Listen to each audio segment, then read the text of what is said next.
About 2 years ago, I made the switch from working as a lawyer in a law firm to now working as an in-house legal counsel. So in this video, I will break down the main differences between the two options. Starting off with the basics, when you're a lawyer working in a law firm, you are there to support external clients and you bill your time to those clients. When you're working as an in-house legal counsel, like I do now, you're working in the legal department of a company.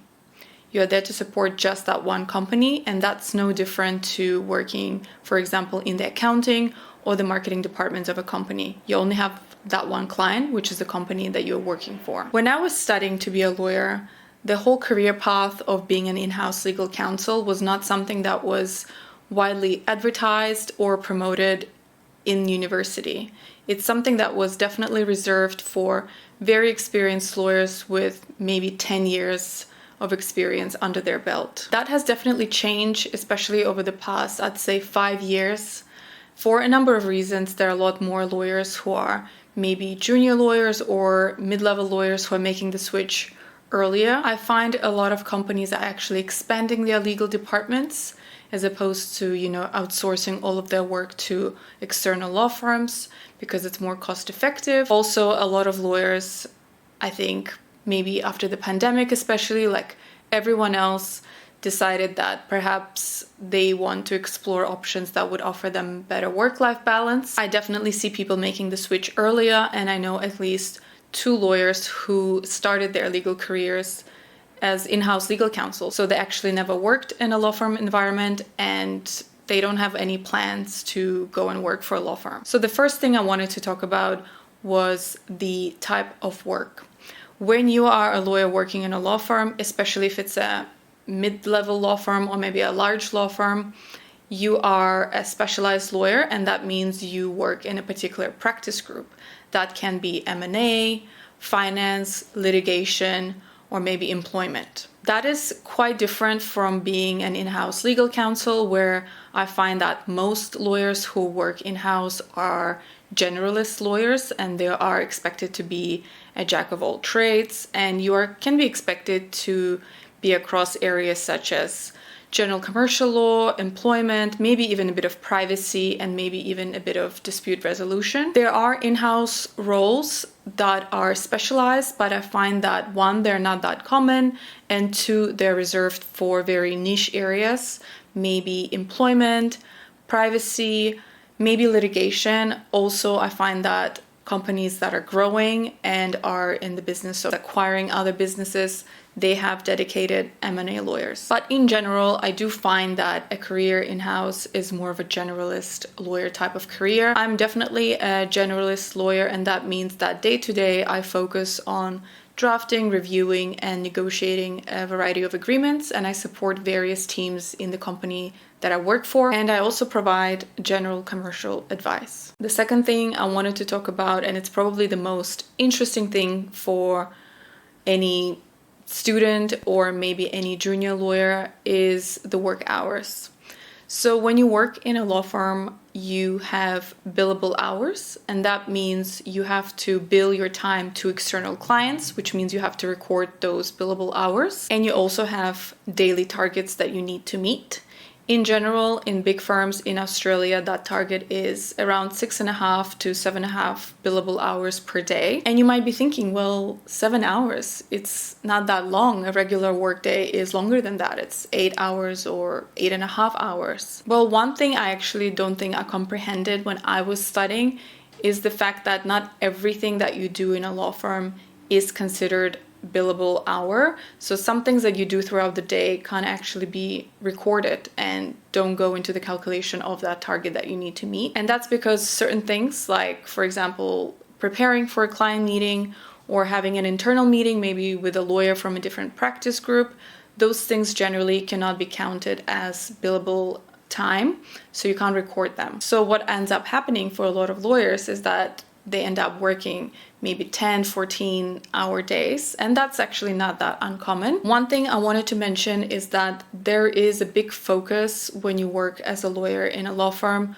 on being perfect and producing work to a very high standard. It's a very high pressure environment, and maybe depending on the work that you do, some of these deadlines are set by the regulator. Maybe you're helping your client submit documents by a certain deadline, but a lot of these deadlines are quite arbitrary. So the client sets those deadlines and there's very little flexibility to actually push back. In most cases, you just do the work by the deadline that was set by your client. And again, that's because they pay your bills. So if they don't like the service that you provide, they have so many options, so many other law firms that they can go to. Working as an in-house legal counsel, I find that your hours are definitely more predictable and there's no expectation to record your time.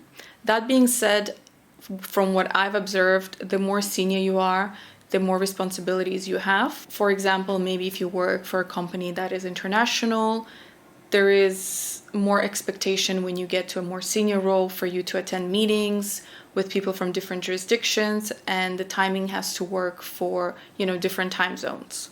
But that's probably not really reserved just for lawyers. That's probably the case across the board. The more senior you are, the more responsibilities you have and less flexibility. For me personally, I find that I work standard business hours with occasional overtime in the evenings, but that's definitely not every day.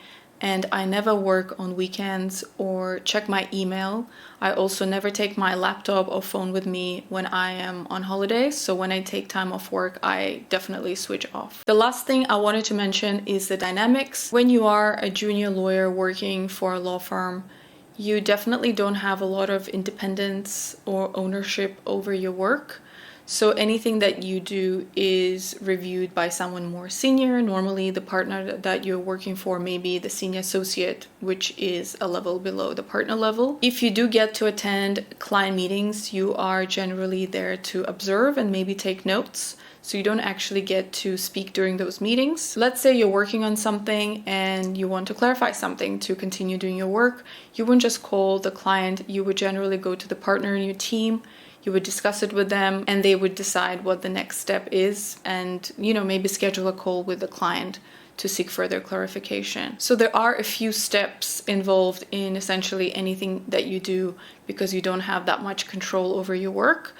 On the other hand, if you are an in-house legal counsel, you don't necessarily have to be very senior for you to have independence.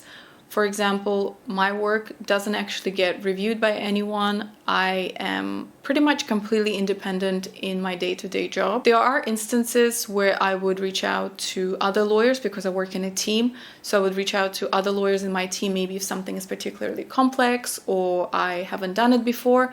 But that's definitely up to my judgment to reach out for help or rather second opinion if it would be just helpful for me to chat about the legal issue with another lawyer in my team. Also, if I'm working on something, let's say I'm helping someone from the marketing department with a contract, I would just pick up the phone, call them, send them an email, maybe send them a Teams invite or a Zoom link. So I can just, clarify what I need to clarify and then get on with doing my work. And another thing is I find that when you are an in-house lawyer, there's a big focus on being efficient. When you are working in a law firm, everything that you produce, draft, has to be essentially perfect. There's a big focus on the documents that you create, on them being, with perfect formatting, zero spelling errors, things like that. And there's a big focus on having really good attention to detail. And those things are important. I agree with that. However, that's just not what you focus on when you're an in-house legal counsel, especially because a lot of in-house legal teams are quite small. So there's a big focus on being efficient. It's my job to enable the business to do the work that they need to do. I'm not there to create or become a bottleneck in the process. And if I need to provide advice to the business, my advice is not some, formalized legal memo with a lot of legal terminology. Everything that I write it in plain English and it's very concise. The last thing the business wants to receive is some long formal memo from me. And those were my reflections on making the switch from working as a lawyer in a law firm to now working as an in-house legal counsel. I hope you found this video useful and thank you for watching until the end. If you are a student or a junior lawyer and you're looking for some tips, you might want to watch this video on my channel.